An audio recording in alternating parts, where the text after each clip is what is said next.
Peradaban Islam pada masa Khulafaur Rasyidin. Khulafaur Rasyidin berasal dari kata khulafa yang artinya adalah pengganti, sedangkan Ar-Rasyidin mempunyai arti mendapat petunjuk. Jadi, menurut bahasa, arti dari Khulafaur Rasyidin adalah orang yang ditunjuk sebagai pengganti yang selalu mendapat petunjuk dari Allah. Sedangkan secara istilah adalah pemimpin umat Islam dan kepala negara yang selalu mendapat petunjuk dari Allah untuk meneruskan perjuangan dakwah Rasulullah. Khulafaur Rasyidin merupakan khalifah atau pemimpin yang dijabat oleh keempat sahabat Rasulullah yang tercatat paling dekat dengan Nabi dan paling semangat dalam membela ajaran yang dibawanya di saat masa kerasulan Muhammad.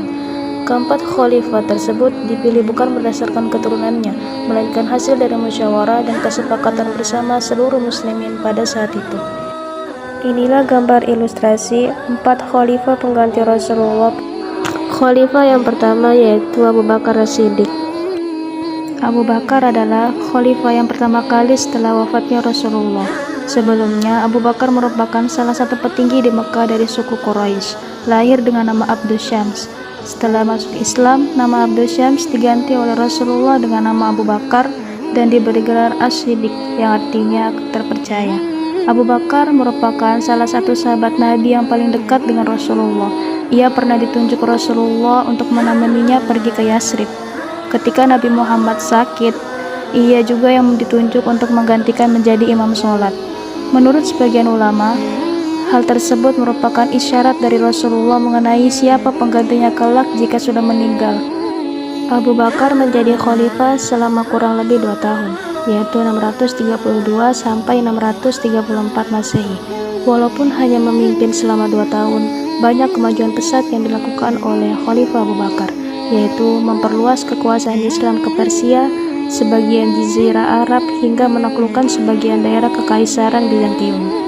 Pada masa awal pemerintahan, banyak tantangan yang harus dihadapi. Salah satunya ketika suku-suku bangsa Arab tidak mau lagi patuh dengan kebijakan pemerintahan Madinah sepeninggalan Rasulullah SAW, karena mereka beranggapan perjanjian yang dibuat bersama Rasulullah dengan sendirinya batal setelah wafatnya Rasul. Karena sikap keras kepala dan penentangan mereka yang dianggap bisa membahayakan pemerintahan dan agama Islam, maka Khalifah Abu Bakar menyerukan perang melawan kemurtadan.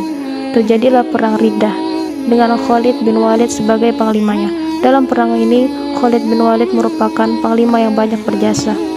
Setelah urusan dalam negeri selesai, Khalid ditugaskan menuju ke Irak dan dapat menguasai wilayah Al-Hijjah pada tahun 634 Masehi. Khalifah Abu Bakar wafat pada tahun 634 Masehi di usianya yang memasuki 61 tahun karena sakit yang dialami. Khalifah yang kedua yaitu Umar bin Khattab. Umar lahir di Makkah dari Bani Adi.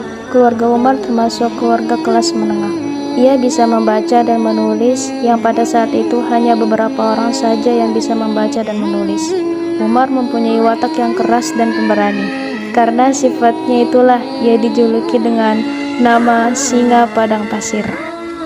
Umar juga amat keras dalam membela agama tradisional yang dianut kebanyakan orang di sukunya.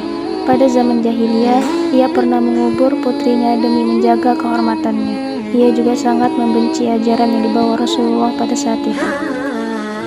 Pada suatu saat, ia berniat untuk membunuh Nabi Muhammad SAW. Namun, di tengah jalan, ia bertemu dengan Nuaim bin Abdullah yang memberitahukan bahwa adiknya telah masuk agama yang dibawa oleh Rasulullah. Mendengar pernyataan tersebut, Umar mengurungkan niatnya untuk membunuh Rasulullah dan memutuskan untuk kembali ke rumah. Sesampainya di rumah, ia mendapati adiknya sedang membaca Al-Quran.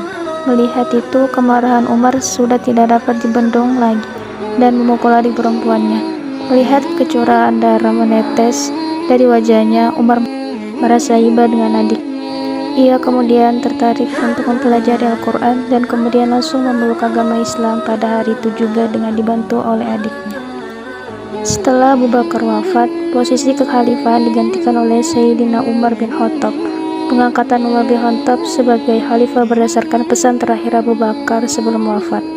Di zaman Umar, perluasan daerah kekuasaan pertama terjadi di ibu kota Syria, Damaskus, jatuh tahun 635 Masehi, dan setahun kemudian setelah tentara Bizantium kalah di pertempuran Yarmouk. Dengan demikian, seluruh daerah Syria jatuh ke bawah kekuasaan Islam. Karena perluasan daerah yang begitu cepat, Umar segera mengatur administrasi negara dengan mencontoh administrasi yang sudah berkembang terutama di Persia. Administrasi pemerintahan diatur menjadi 8 wilayah provinsi: Makkah, Madinah, Syria, Jazirah Basrah, Kufah, Palestina, dan Mesir. Umar menjadi khalifah selama kurun waktu 10 tahun. Masa jabatannya diakhiri dengan kematiannya. Ia meninggal karena dibunuh oleh seorang budak Majusi dari Persia yang bernama Abu Lu'lu'ah.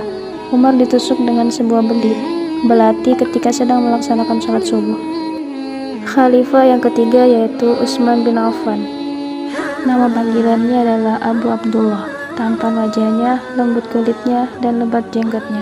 Sosok sahabat mulia ini sangat pemalu hingga malaikat pun malu kepadanya. Utsman adalah menantu Rasulullah yang sangat dikasihi, memperoleh kemuliaan dengan menikahi 2 putri Nabi, Ruqayyah, kemudian Ummu Kulsum, hingga mendapat julukan Dzunurain, yaitu pemilik 2 cahaya.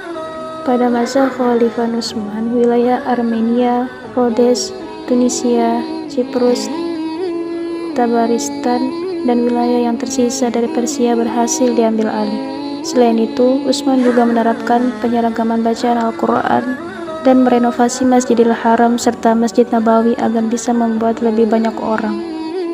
Pemerintahan Utsman berlangsung selama kurun waktu 12 tahun.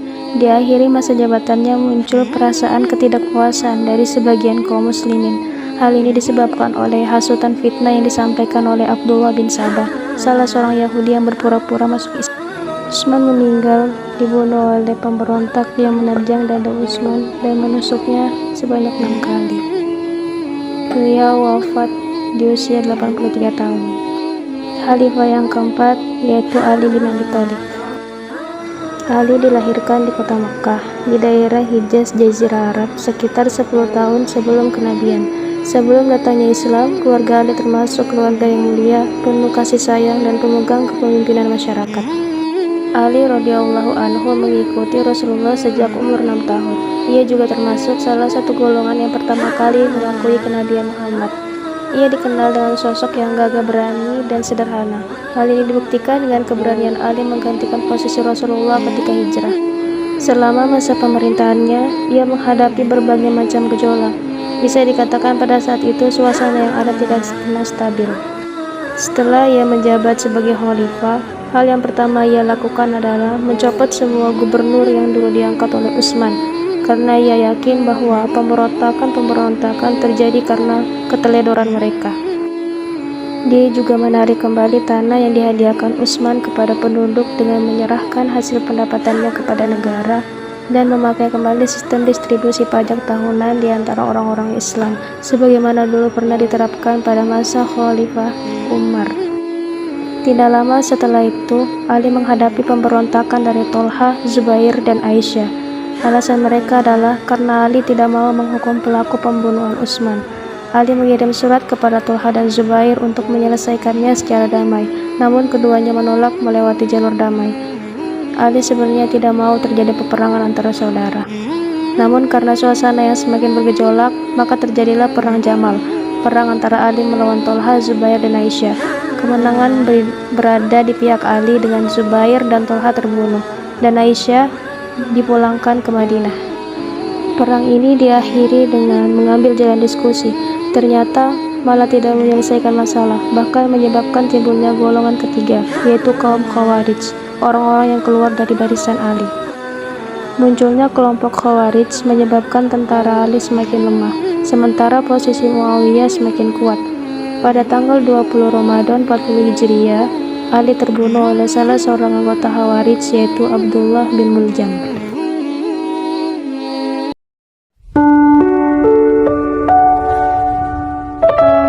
Napaktilas para syuhada membekas sampai tak terhapuskan, berkibar dengan gagah dalam gema suara takbir.